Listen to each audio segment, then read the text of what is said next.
Welcome to the Popcorn Talk Network, for the online broadcast network that features movie discussion, news, and interviews. Press 1. Popcorn Talk. We talk movies. From the Popcorn Talk Network, the online broadcast network for movie talk, and the schmoes know, this is Guilty Movie Pleasures. In-depth discussion on movies, no matter how guilty they make you feel. Bend and snap. I knew you were going to do that. Did you see it coming? You did a really good bend and snap. Thanks, Mom. Snap. I should have stood there and you hit me in the nose. What's up, Guilty Movie Pleasure fans? We're back for our double feature. My parents are in from Pittsburgh for a wedding this upcoming weekend that I'm the best man in. And my mom and dad, like their marriage, could not agree on a movie. So we just did The Phantom, and now my mom is here, Debbie Macuga. Yeah. On Twitter, I love my baby son Josh. Joshy. And my baby Joshy. She is here to talk Legally Blonde, which is... Bye, Joshy. All right, Dad, you had your chance. Sit on the couch. And as always, I'm to my left, my co-host, Ben Begley, at Ben Begley Comedy. Yes. The star of Hallmark's... Love, just give me a friggin' break. That's the more angsty one. Yeah. Little teen angst. Yeah. Mom, you have seen Ben's Hallmark movie, have you not? I know. And- I'm kind of starstruck. Ben Begley. Gonna get Those Hallmark movies. You can confirm to our audience that I've only been in one, not 150, like Josh likes to say, right? Yeah, well, I ran But into... that one. Oh. So last night we went to dinner. Cloudy with a Wonderful. Chance of Love, by the way. Cloudy That's with what a it's Chance called. of Cloudy Love. with a Chance of Love. And, I liked it. That's actually what happens every day in Pittsburgh. We haven't seen the sun since 1993, so every day is cloudy with a chance of love. Yeah, This is Pittsburgh, the city of love. We were at dinner last night, and we're sitting there, and you can tell my mom's looking around for some, like a star, a little celebrity sighting, and in walks Brooke Burns, star of literally 100 Hallmark movies, and my mom goes, "Oh God." It's Brooke Burns. My dad's like, who the is Brooke Burns? He said, she's in a free Hallmark movie. I love her. And then she's like, she gets up, she's like, I gotta go to the bathroom, and she like peers around the corner. She's like, she's sitting right over there. What do I do? I'm like, all right, Mom, do what you're saying. Sitting right over there. What do I do? Well, you told me I'm never allowed to bother any of them here, so I don't. Yeah, but you did get to see Brooke Burns. I did get to see her, and she's just as beautiful in person. I feel like some celebrities are, given the right circumstance, they're cool with it. I met Amy Adams one time. She's great. And I was at Sardo's Karaoke Bar. This is back when she was just in... Enchanted? No, right before Fighter. Enchanted. Junebug. Junebug, thank you. God, I was thinking Juno. See, guys, we should have won the Schmoedown. Yeah, I know Amy Adams movies. So I was at Sardo's, and she was there, and I was like, I was hanging with some friends, and I was like, oh my God, I'm a huge fan of her. She's awesome. Yeah. I was like, I'm not going to talk to her. That'd be weird. And my friend saw her in the bathroom, a girl that I was friends with, not just a dude stalking Amy Adams in the bathroom. And she's I like, was getting dark quick. And she Sardo's. it is porn star karaoke land. But she said, like, hey, my friend Ben's a big fan, if you wouldn't mind saying hi. I'm sitting in the booth alone. Amy Adams comes up and goes, hi, are you Ben? And I'm like, what? Me? And she and she's like, hey, I'm Amy. I'm like, oh yeah, I know. I'm like, duh. And she's like, I just wanted to come say hi. And she's like, if you ever see me in here, come hang out with us. And she was like the sweetest human being on the planet. Instantly was like, I love you. You know, now I'm married, whatever. But I mean, no, she was like that. So that does happen where celebrities like, there's a way. In other words, listen, we'll talk. We'll get you to meet Brooke Burns next time. Well, I mean, I'm sure Brooke here's Burns. The thing.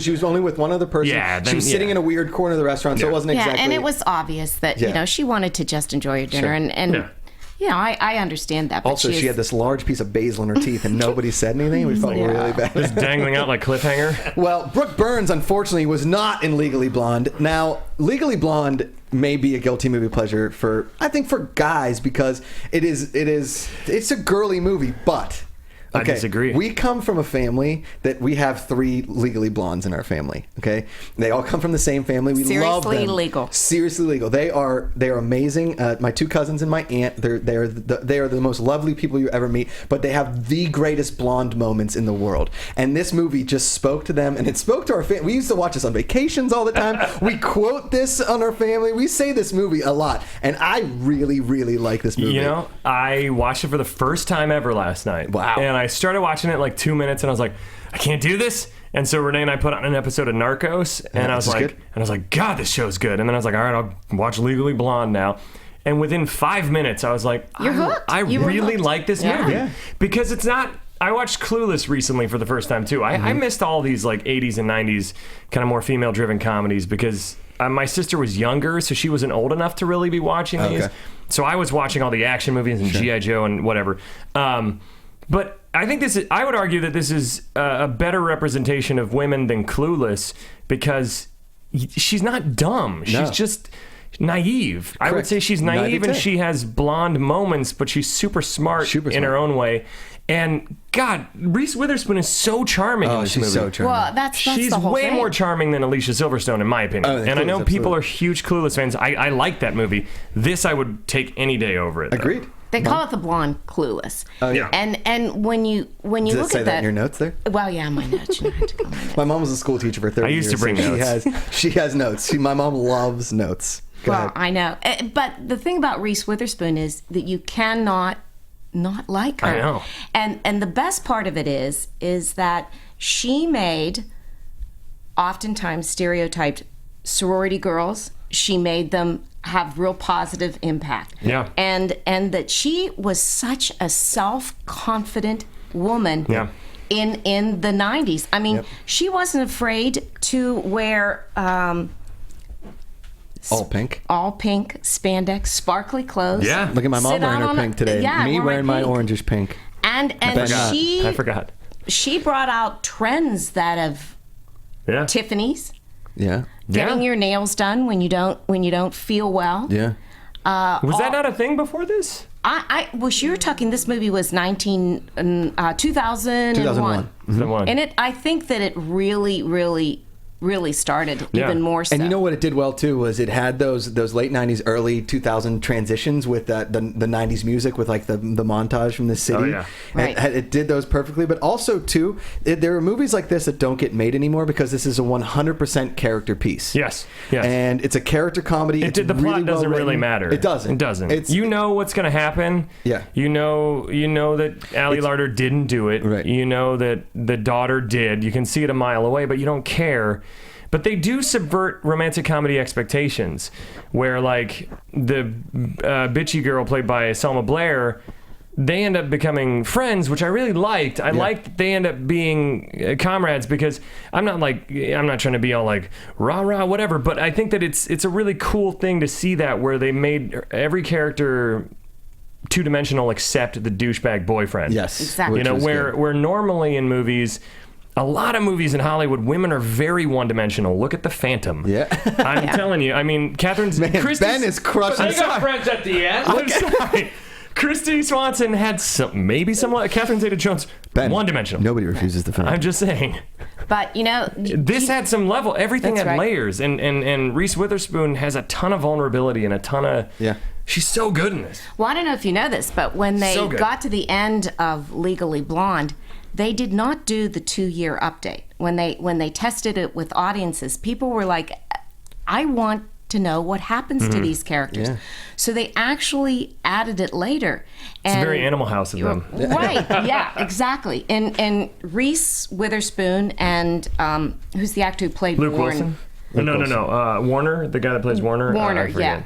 And they were the only two that were live in the shots. In fact, they did them in London, in Cambridge. It was like, you could tell in the wides that like Selma Blair isn't in the wides. Well, none of them and were. And then they do an insert of her. Right, and they did it in some building in Cambridge where they filmed the graduation scene, and it was a little off because they had to put in all of the other characters. She had to wear a wig because her you hair could was tell. short, but then they figured this would be okay because it's 2 years later when they graduate from law school. But that's what you want. That's where you like that. The resolution. Just what you said, the romantic ending, the way you wanted it to be. It is weird though that you know what, the ending was the one thing that I liked, but also bugged me a little because they tell everyone else's what they do. They don't tell you what Elle goes on to do. They just tell you that she gets proposed to that night. Yeah, that's a little... Which to me was like, Well, she's going to go on to one of the most prestigious I'm sure she will. And I guess that you can just... I guess that you can just assume that because you've been following her arc. Yeah. But it just seemed weird that the note they end on after such a female-driven movie is, and then she gets the guy. And it's like, that's my biggest problem with romantic comedies, is that most of them make people feel that they can't achieve anything without someone else, without, you know what I mean? This is coming from a married guy. I know, it is. Just bought a condo with his wife. No. Right. I'm very happily married. But no, what I'm saying is that they give people... a false idea of like that they can't do anything independently, that they have to find a man to survive. But she did. She did totally. 100%. That's the whole thing with her. And is it hotter in this room? Yeah, of course. My mom brings the heat. I know, but she does have all the classic when they. One of my favorite lines. There's so many in there, but the one when they're sitting around the table when the murder occurred, and they're in the law firm, and they're sitting there and they're talking about that they have to visit the wife, and she's at a spa, and so the other lawyers are making fun of her. She doesn't go back at them when the one says, "Well, why don't you go and interview her?" And she says, "Well, and the one lawyer says, "Well, it's like you're going back to your mothership, right?" And so I love that line. Yeah. I use that line a lot. Yeah. I mean, that's a great thing. And she just doesn't care, but then she brings all the great things in. Oh, yeah. Should we do the plot for I mean, we've kind of gone through it, but we can do the plot in under 2 minutes. Oh, we got to wait out the clock for 25 seconds. No, well, we can wait it out. Yeah, 20 seconds. I don't do well without rounding. Wait, real quick. Did you see this in the theater? Actually, I did not see it in the theater the first time, and it sounds really strange, but you were all away, and I decided I'm going to go see this. I'm going to have this movie. It was during the day. I turned on this movie. I was going to do some other things as I was watching it. I sat down, watched that movie, watched it again. Just sat down and watched it twice. That was me and Mad Max. Yeah.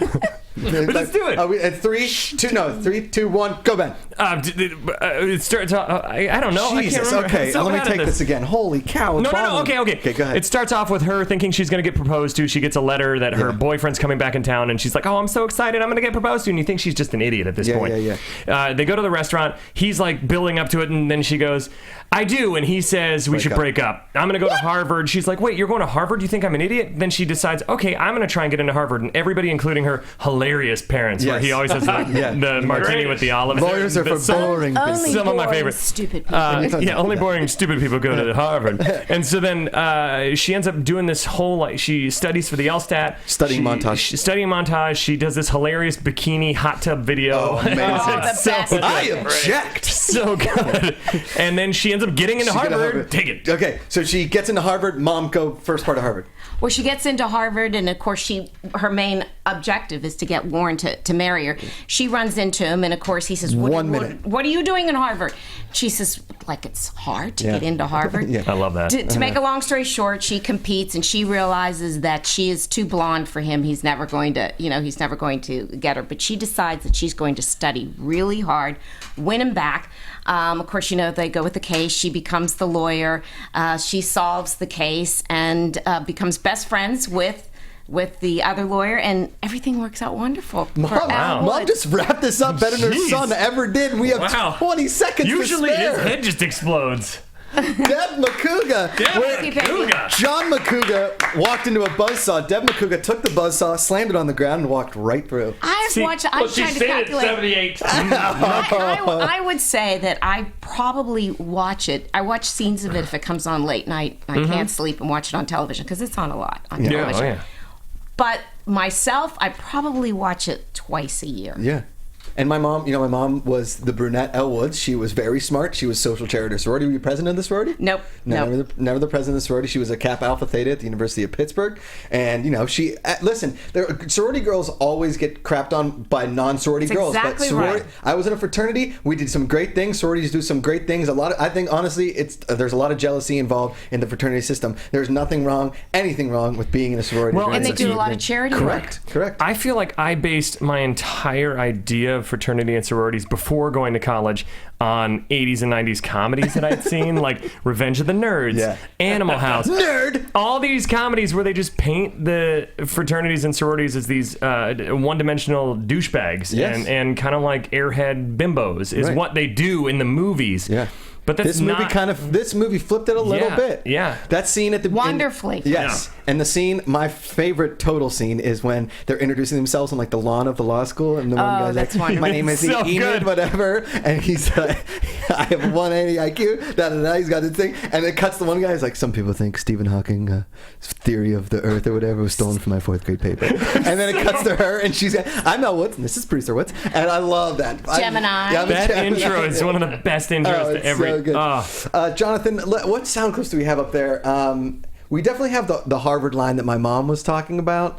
Like it's Harvard. Like it's hard. Yeah. You got into Harvard Law? What? Like it's hard? and when the professors at the admissions office go through. That's such a funny scene. That is a great scene. When they're like, well, I mean, Elle Woods, welcome to Harvard. You can. I like that. She is a friend to animals. She designed faux panties for her sorority's philanthropy. I love that. Like the subtext of it is, she met the requirements, but she's also kind of hot. That's what all these old smart dudes and got a 179 or LSAT. Yeah, it's like they're like, well. Huh. And 179 on your LSATs. To get a perfect score in your LSATs, it's a 180. Holy jeez. So she would have been like in the 0.1% of her class. What? Like it's hard? Play that again for us, Jonathan. I love that. That's you got into Harvard Law? What? Like it's hard? I mean, Jesse always said, my cousin Jesse loves this movie. She is Reese Witherspoon, my cousin Jesse. Like beautiful, blonde, extremely lovable. And we all, like as a family, we'll be out and somebody will like see something and be like, what, like it's hard? Like, because that's a family quote. We'd be on vacation and like. Jesse wears pink. Jesse wears pink all the time. And we were at, I know where you were. We were on vacation, and Jesse hit a jackpot on a cruise on a slot machine. And we're like, you hit the jackpot? She's like, what? Like it's hard? It was so perfect. Oh, I'm going to start doing that. Yeah. Play that for us one more time, Jonathan. I love this line. Got into Harvard Law? What? Like it's hard? Like it's hard? It's so funny because it just after the last movie I saw Reese Witherspoon in was Wild, which is totally very different. Like really different. She's really. I tell you what, she's so versatile. She's great. So good. She won the Oscar for June Carter. I tell you what, after I watched Walk the Line, she's so not good. only did I want to be Johnny Cash and sing like but I wanted to marry June Carter or Reese Witherspoon or a combination of both. I really didn't care. Yeah, didn't matter. There's just something so magical about Reese Witherspoon. I'm gushing. I know. Well, and I sat there. I felt like this whole time. I know you guys have to love it. I was watching it like, nah. Yeah. And then she went to Sweet Home Alabama. Oh yeah. With You two got hot a baby guys in a bar. That's a great. We could do that sometime. Bring on a girl, do Sweet Home Alabama. Have you ever seen Sweet Home Alabama? I did a while ago. I remember Melanie. I remember thinking it was from Elle to Melanie. This is it's a big reveal on Guilty Movie Pleasures. My mom is starting her own Reese Witherspoon fan club. It's kind of a big deal. I am. I think she's recently retired, so she's got some time on her hands. Josh is the vice president and the treasurer. There we go. What? Like it's hard? Jonathan, what other? We have some other good sound clips on there from Reese. I love the one where she goes up to the guy the nerdy law student. That was a great scene. And he asks the girl out, and she doesn't want to go out with him. And Elle Woods, she's a great friend. How she slapped him in the face. Yeah, you've never called on the greatest night of my life. This should be. I know this is going to be reaching, but this is a movie that could be studied in film courses as like a subversion of expectations and a subversion of comedic tropes and things like that, and characters, and how to teach screenwriters to make a character who's usually unlikable, likable at every turn. Like that moment is just, that's the epitome of just like a save the cat moment where you're like, oh my God, she's so good to everyone. Like she's just a good person. She helps. I will tell you a few things I didn't like, though. Your professors must have really liked you in school. You're my mom's going to crush on you now because she's a teacher, and here comes brainy Ben Begley coming in. I analyze things from a structure. Like, Josh Macuga's in the back cracking a Budweiser. You're up front with a freaking trapper keeper. So were you like a theater major at USC or something? No, I was a theater major at Ohio University, so nothing as fancy as USC. Athens. I wish. See, you went to study to OU. I went to party for a Halloween weekend one time. Yeah, I partied Halloween weekend. But, like I was saying, that's a whole other show, John. What was I saying? I can't remember now. Film study. Things you didn't like about the movie. Things I didn't like. I didn't really like Jennifer Coolidge, right? Who's the nail lady? Yes. Those scenes. Just because everything else is so good in this movie, those scenes were a little. Those scenes were the pace. I'm now just analyzing it from a film thing. Okay. Sometimes the pacing with Jennifer Coolidge's. I just didn't like her in it. I can't. I usually like in Christopher Guest movies. I find her really funny. Sure. But in this, she kind of drove me nuts. And the bend and snap. I looked to Renee, she was watching it with me, my wife, and I was like, this is so stupid. During the bend and snap, and then they save it by having that guy coming out, bend and snap. Yeah. And I was like, that saved that entire moment, because that guy was hilarious. The bend and snap I like, but I don't like this part. I don't understand it. But I like the actual bend and snap. Like, because that's the thing. I started thinking about it. I'm like, well, how does that actually work? John Macuga is on the couch just totally debunking everything because you crushed the Phantom and are now are analyzing Legally Blonde. I'm just saying, the bend and snap, I don't get the practical, I think that would have been funnier if it actually made sense. This is like the bend makes sense. But did it ever happen? Did anybody ever do the bend and snap? Well, she said it works every time. Yeah, and that doesn't. But where did I've never seen it. I think that should have been something like I get bending over, the guy checks out your butt, but I don't understand this. She does the bend and snap to the man she eventually marries, and then she clocks him and breaks his nose. Yeah, breaks his nose. You're showing the cleavage, and then you're coming up and you're showing the whole thing. Dad, take a time out here. Right? Oh my God. And we used to call that the yawn. Pat Smith, my Uncle Bear, and my dad used to call it the old yawn. Yeah. It works every time. Every time. So, see, Ben, the way you just here's what my dad is envisioning. You are a war general, right? And you take the war plan, you throw it out the window, and you're like, I'd rather see what the uniforms look like on these guys rather than the whole plan, because that's your difference between the Phantom and Legally Blonde. And then that was the other great line where she meets the pool boy. I don't understand that metaphor at all. Where the pool boy.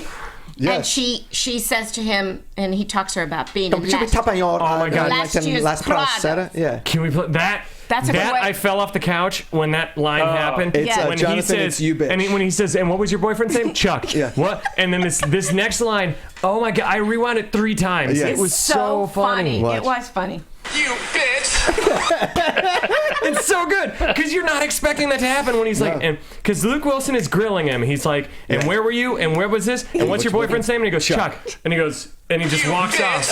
He just walks off, and then he goes, I misunderstood. I said, Chuck's just a friend. Chuck's just a friend. And then this amazing guy, gay dude, stands up and I hope he has a career after this. Yeah, go ahead, play it again. You bitch! And he just storms out because you're not expecting that to happen, and it's so. It's really well done. Oh God, his reaction. My mom has sunk 3 feet since the beginning. Mom, do you want to stand up? Mom, you should just stand up. You're so little now.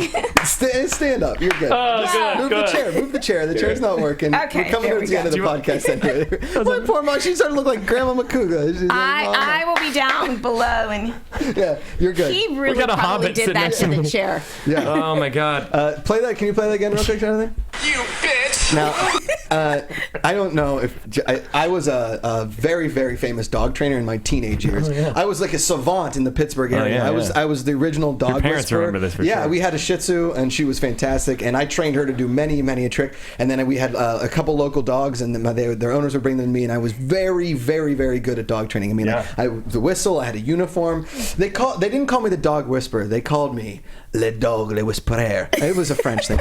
And that wasn't even with the French accent. accent. Shut up. His friend would? Oh, we've already gone into his accents and impressions. My on accent here. work isn't the best. And so one day I was training upwards of 13 dogs, and they were all female. And I was training them to basically play football, a 7-on-7 football game with an all-time quarterback. It was 6-on-6 with an all-time Where quarterback. did this come from? So, hold on, sorry. Okay. And the quarterback was this high-maintenance female dog that just couldn't get the patterns down. And I just finally went over there and I screamed at her. You bitch! And then she got in line.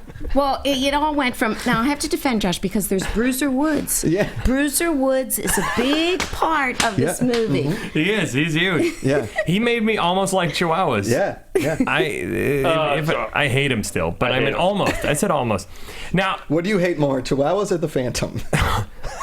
Oh, See? Chihuahuas. Okay, you saved yourself. So You're back in here's the John's other good thing graces. there's one other thing that drove me kind of crazy. All the Jennifer Coolidge scenes I couldn't stand. Okay. Bend and Snap. That montage goes on forever. Then the one thing that drove me nuts, or I thought was hilarious, is when the perm thing in the end, and she's like, and they're like, she admits to killing her, and then the courtroom just like, arrest her, you're free. And I'm like, I'm pretty sure, I get that it's a romantic comedy, but it's hilarious. It's hilarious how quickly it's all wrapped up. Like, you're free, get out of here. All right, we're done. Well, yeah, I loved it. No, I loved it because it would have been weird to like have like a full-on extended real process, but it was just hilarious how like you could just see the writer going, and I revealed it and done. And her two friends, her sorority friends. Oh yeah. Hold on, we have Girls in Courtroom. I love there's that part. I love this line. Girls, I'm going to Harvard. No, it's the other Friends one. in Court. Friends in Court, Z. sorry. Oh my God, there she is. Ella, we came to see your trial. Oh, look how cute. There's like a judge and everything. And jury people. And jury people. Vote for Elle. Ladies, take a seat. And jury I always people. went, vote for Elle. Vote for Elle. It's so Oh my good. god, it's tough. Okay, so I feel bad because here's the thing. I went into Legally Blonde expecting to not like it and ended up loving it. I went into The Phantom expecting to be like, it'll be fun, and ended up going, oh god. So I think it's the expectations I went in with. Okay, got it. Now I just feel like I've been unfair to your father. It's sort of like Chipotle. It's like I go in there with Don't really worry high about expectations, and I always get a Legally Blonde. Yeah. But sometimes I go into Chili's, and I think I'm going to get a Legally Blonde and end up with a Phantom. In your thing, in my opinion, everything is a Phantom. Phantom is great.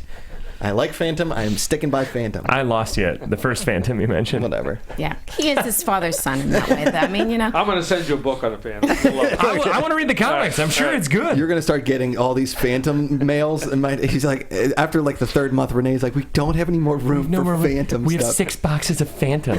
How does he have this unlimited supply of money to get Phantom books to send to me? welcome to my world. What other sound clips do we have in there, Jonathan? We've got a couple more. No, Hit that one. What's that one? No, we already they're did. like it's hard. Oh, yeah, we already did that one. What about what's for GP? Oh, yeah. So this is the scene. Oh, yes, I love so that. In the thing, so this is the scene when she finds out the alibi, but she can't tell anybody because this woman's a famous trainer, and her alibi was that she was getting liposuction, and I love the screams. Can you play it again, Jonathan? Liposuction! Oh, God!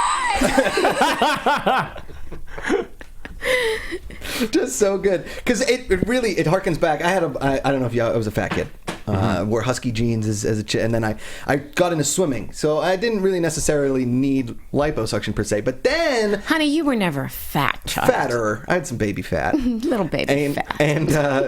And this my mom protects me. She got my back, no problem. My dad in there, he's like, he was a fat ass. Ate all the food. I got home from work, there was no food left. But then my junior fall in college, I went a little off the deep end. I was eating McClanahan's, that's a sub shop in Penn State, 2 at a time, chasing them with sushi. I had 5 Arby's sandwiches one time. Arby's roast beef at one time. 5 Arby's sandwiches. That was like a Wednesday for me. When they were 5 to 5. Yeah, 5 for 5. delicious. 5 for 5. Yeah. They're still in my system. But then I came back and I had lost all this weight and nobody really knew, and I leaned to my friend Matt Gleason and I said, that's how I did it, and I said, and then we. Oh, God! Yeah. I don't know if you remember the character the Blob from the X-Men. No.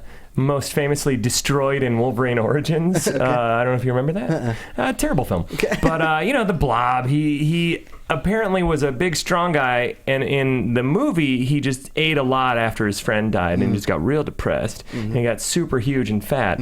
And Wolverine came by and was like, yo, Blob, you're looking a little bad, man. And the Blob's like, I know, I just keep eating. I can't help it. I just keep eating. Jimmy Stewart's the Blob. And then, and then Wolverine, Hugh Jackman, in the thespian that he is, he looks at him and he says, I have a solution for you. And the Blob's like, what? Anything? And Wolverine goes, schnicked.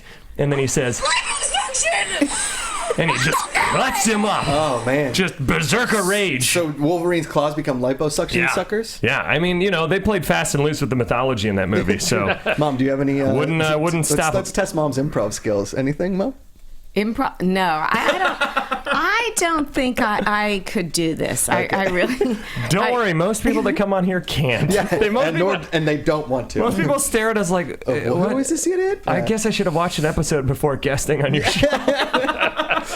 I think that's it. I think I mean, Mom, thank you so much for coming on the show. Dad, too. Thank you guys both for being here. Thank you for having us. Thanks for exposing me to a movie that I probably never would have watched. You're welcome. I never would have watched this movie. And you know what? The Phantom as well. That's okay. Sorry, Pops. I kind of have to do the teacher parenting thing. You are wonderful. You would have been a wonderful student in my classroom. Oh, look at this. And you are the best. Thanks. Suck it, Ben. I mean, my brother, Ben. Not Ben. So thank you both for having us on. And I know this is...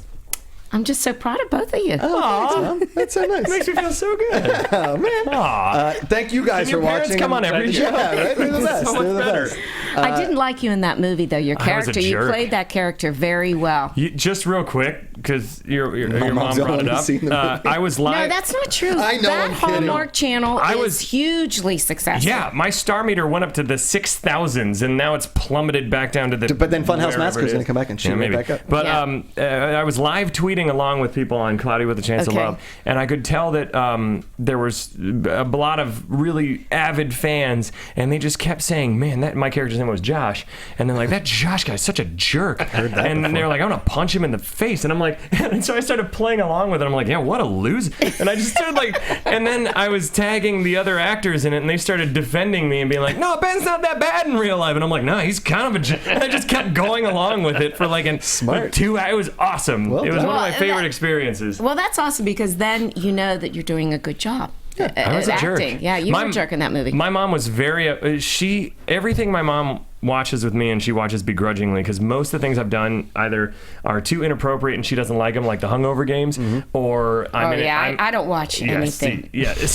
So she's always either embarrassed and watches it kind of like, oh, I can't believe my son's doing this.